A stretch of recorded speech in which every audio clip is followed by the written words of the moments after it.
We have the ability to come in and provide support through the capital budget. I think there's port projects that can wait while we take care of conservation and people's homes.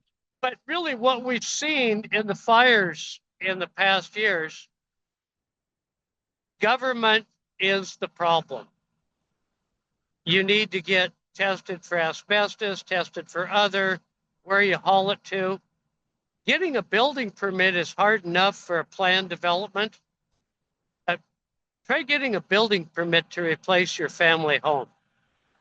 So there's a bureaucracy that needs to join budget writers like myself and Senator Trudeau in getting rid of the red tape, getting people back in their homes.